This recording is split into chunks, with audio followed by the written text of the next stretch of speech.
नमस्कार, म सानो भिडियो लिएर आएको छु। हाम्रो अर्घाखाँची मालारानी गाउँपालिका 4 मा हुने फागु पूर्णिमाको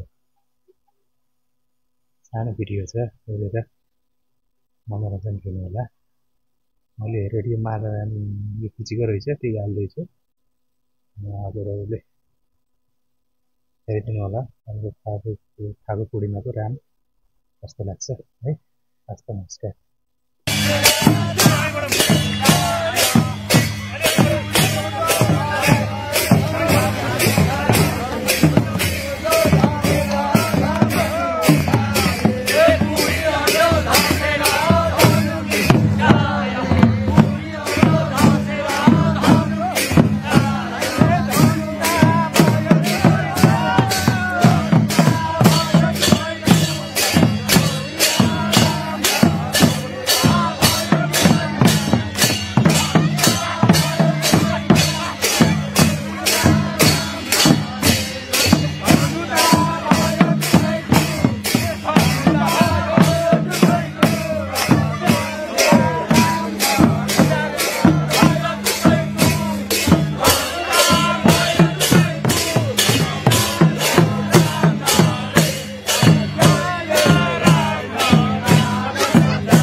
मालारानी गाउँपालिका वडा नम्बर 4 खण्डमा यसरी बाजा गाजा सहित फागु नाच नाचिएको छ।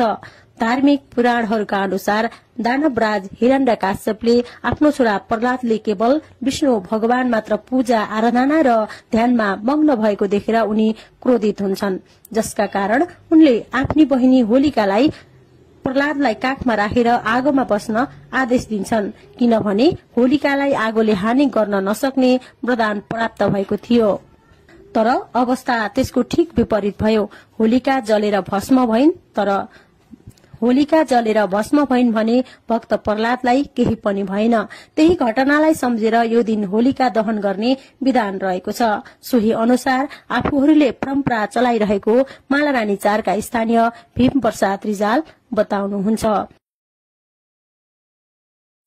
र अघि जो हिरण्यकश्यपकी बहिनी होलिका, उनको नाम होलिका हुनाले र उनको छोरा प्रहलाद चाहिँ ईश्वर भक्त भएको हुनाले हिरण्यकश्यपले त्यो आफ्नो मार्ग छोडेर शत्रु मार्गमा लागेको छोरो हुनाले छोरालाई मार्नका निमित्त होलिकाको काखमा राखेर चाहिँ जलाउन भनेर लागेको हुनाले र प्रहलादले रामचन्द्र भगवानको ईश्वरको नाम दिइराखेका थिए।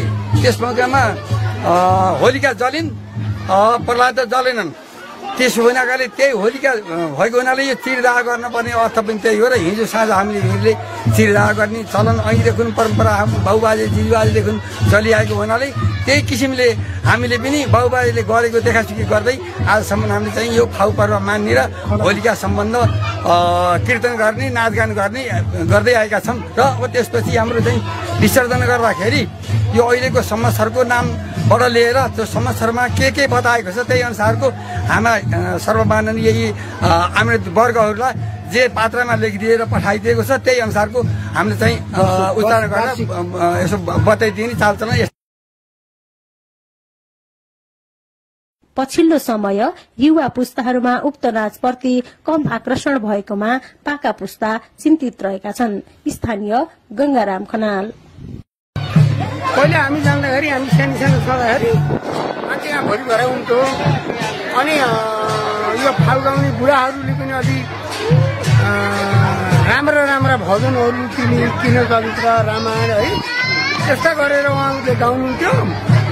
अब यो कर्मैसित गाउँमा मान्छे छैनन् अनि कर्मैसित ती गाउने बुढाहरू अहिले त्यति गाउनलाई ध्यान पनि दिएनन् है। हामीले एक दिन मात्रै अहिले हिजो पनि गएको थिएन। कति बेलाकातिर यो हाम्रो संस्कार मेट्न हुन्न भनेर हामी यसरी ल्याएका। स्थानीय कला संस्कृतिलाई संरक्षण गर्न नयाँ पुस्ताले चासो दिनुपर्दछ।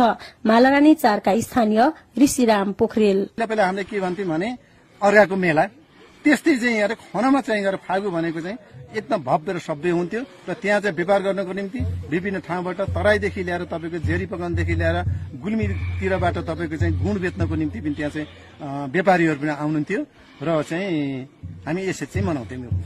यो संरक्षण गर्नको निम्ति वाद्यवादनका साधनहरू वार्ड कार्यालयले हामीलाई उपलब्ध गराइदिएको छ र अहिलेको युवाहरूले चाहिँ अलिकति चाहिँ चासो दिनुभएको छैन। मलाई के लाग्छ भने म पनि त्यस्तो चाहिँ कलाकार त होइन, अझ केही चाहिँ कोही कलाकारको कोखामा बसेर छोप्ने होइन, केही चाहिँ झिक्ने पनि गर्छु र हामी के हुन्छ भने अघिल्लो पुस्ताले हामीलाई गर्यो, हामीले चाहिँ तल्लो पुस्तालाई हामीले चाहिँ सिकाउनु पर्ने जरुरी छ।